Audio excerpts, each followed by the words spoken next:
Estamos de volta com a cabeça para cima, a gente está aqui com o papo no intervalo, falamos dos erros, mas eu gostaria que a gente tentasse indicar, então, eu acho que um dos dramas, inclusive, que uma das questões que a Jurema colocou, a gente pode colocar a proposta do bloco dessa forma. Como estão nossas prioridades, então? Quais seriam as prioridades hoje para uma mulher cristã? A gente sabe que a gente estava justamente dizendo agora, quando os meus filhos eram menores, uma das grandes bênçãos que eu recebi é que eu não precisei trabalhar a tempo integral. Eu sempre trabalhei, sobretudo na igreja, no seminário, nos projetos na TV, mas sempre era aquela coisa que era assim, 6 horas. Tinha um dia até que era mais, mas tinha um dia que era menos. Então, eu podia estar presente em horários vitais em casa, horário de refeição, entendeu? Que são momentos que são muito especiais e que realmente fazem a diferença.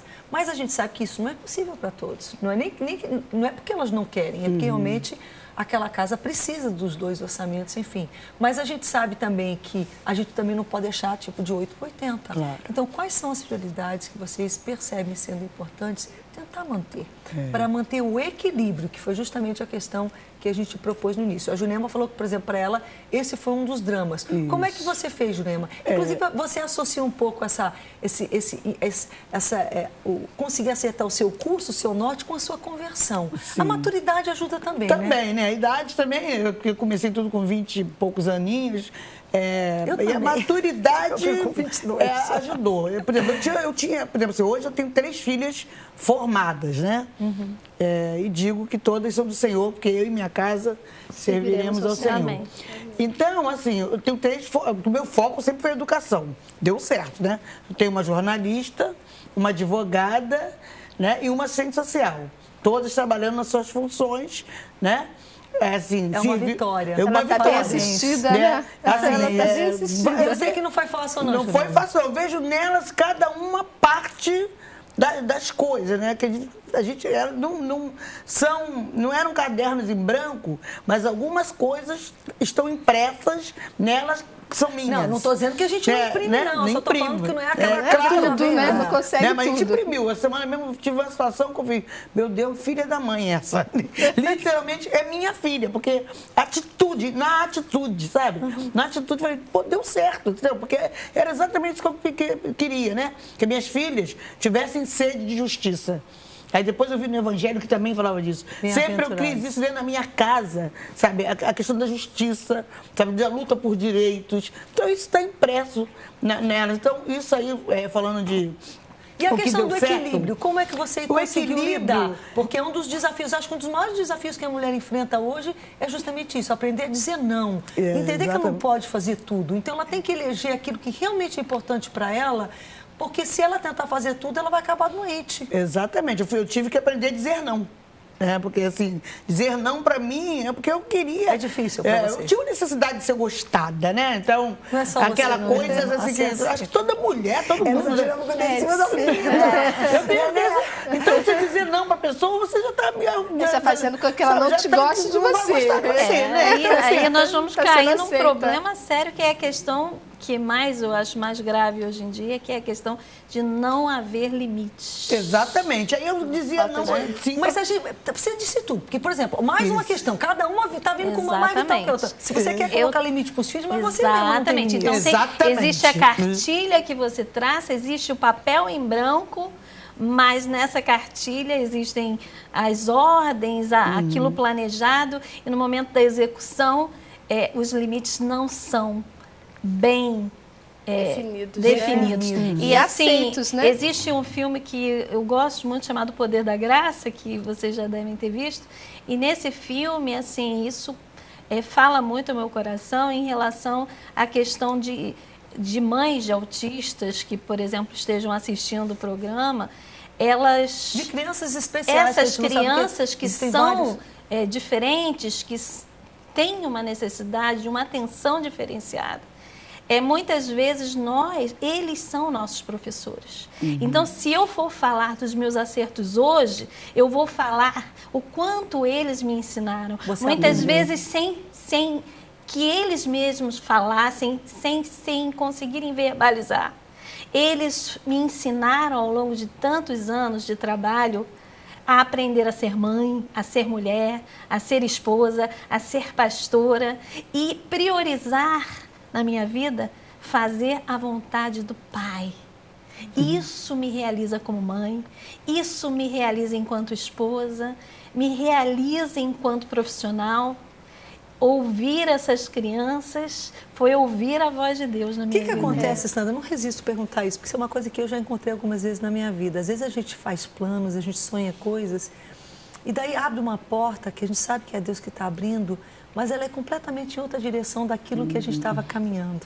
Estávamos E às conversando vezes sobre aquilo isso. significa que às vezes você tem que até abrir mão de algo. Por exemplo, nesse momento eu estou vivendo uma dessas experiências, que eu estou tendo que abrir mão de algo que eu gosto muito de fazer, que está um pouquinho mais, por exemplo, aqui na Boas Novas. Sim. Não que eu esteja fazendo outras coisas mais, quer dizer, você finda e no início você quer resistir. Não, pera lá, não é assim. Rebeca, eu digo para você, se você quer resistir, Deus é de Deus.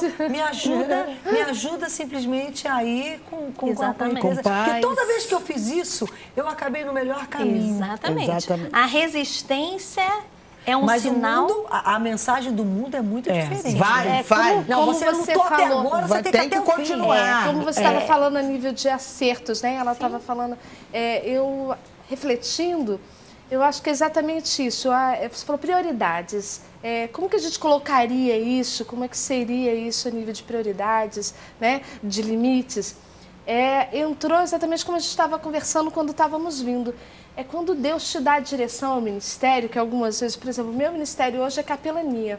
Eu resisti. Profissional, eu diria. Não te interromper, Elizabeth, porque esse direcionamento ele não precisa ser só ministerial. Ele pode ser não é ministério, mas quando eu falo de Sim. ministério, eu não estou falando de um ministério como institucionalizado. Entendi. É aquilo que Deus te dá como um propósito, melhor dizendo, né?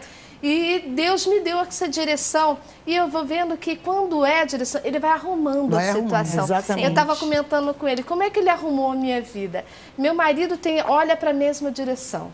Meus filhos, eles deu um coração, como eu estava comentando, eu falei assim, olha, eu sou assim, sabe, missionária 100%, eu sou daquela que não me apego nada, se Deus mandar eu quero ir, mas Deus me deu um ministério e deu, vamos dizer assim, uma direção, que era a capelania. Que capelania, ela vem exatamente da formação integral do ser humano, vem de dar assistência e distribuir amor, mas com conhecimento, com profissionalismo. Quer dizer, eu não tinha noção como que era isso tão amplo e como que a gente trabalha isso também em casa. Aí Deus foi trabalhando no coração dos meus filhos, foi trabalhando no coração do meu esposo e a gente começou a andar com uma direção só. E aí eu observei que, assim, nos nossos horários foi organizado, entendeu? Porque até o não fazer, eu parei de me cobrar, porque antes eu cobrava mais, porque meu marido também não me cobra, porque ele consegue ver a mesma direção, meus filhos não me cobram, porque eles conseguem ver a mesma direção. E aí, Deus foi organizando, mesmo que às vezes ao olho de outras pessoas está desorganizado, mas a nossa vida, a gente tem um equilíbrio que eu digo o seguinte, de paz. Mas você falou o que tudo, Deus que a me gente deu, às vezes paz. quer dar aquela impressão. E o que adianta você estar dando pressão se vocês têm que viver para vocês? Existe uma coisa muito interessante que eu costumo dizer, que é o seguinte, Deus não te dá um ministério. Deus, Ele tem um papel para você no ministério dele. É verdade. E não adianta brigar, não. Não adianta dois minutinhos. Por que muitas pessoas falam, porque o meu ministério, porque a minha casa... Gente, o teu primeiro ministério, se você casar, é família. É tua família. É família. Ministério também não. É isso. Por isso eu te falei que quando deu essa visão, né? Deu uma visão para minha família. Foi quando me deu paz. Que todos olham pela mesma situação. Então, hoje nós caminhamos. O pessoal até fala assim, meu apóstolo fala assim, pastora, tudo que você fala é capelania. É capelania. Porque realmente agregou, a gente vive mas isso. O meu ministério de missionário, para mim, é muito claro. Não são meus filhos, não. Se chama Samuel Câmara, meu marido. Você sabe, Rebeca, porque falando dessa questão missionária... Mas isso é bíblico, né? Isso é bíblico, né, Rebeca? As pessoas falam assim, vou sair pra fora. Vou fazer missão nos Estados Unidos, na África. Minha missão, eu nem em casa não terminei. Sua missão. Eu ainda não terminei a missão. Não que eu esteja aqui condenando quem tem esse chamado. Vá para a África, que está precisando muito, irmão. Mas eu jurei, mas no momento eu tenho que cuidar do meu ministério em casa. Que ainda tem coisas você achou colocada missão, no lugar. Você né, tá na entendendo? verdade. Às vezes a gente é até menosprezada. Eu sou uma por missionária algo. na minha casa. Sim. Full time. Meu A esposo que sempre diz que dificular, somos todos né? missionários. A mulher que todos dificular. Prioritariamente somos todos missionários. Exatamente. A quem Deus está dando o privilégio de cooperar com Ele na obra dele. É verdade. Ai, gente, está tão gostoso. A gente vai ter música maravilhosa e, claro, a gente volta já para se despedir. Cabeça pra cima.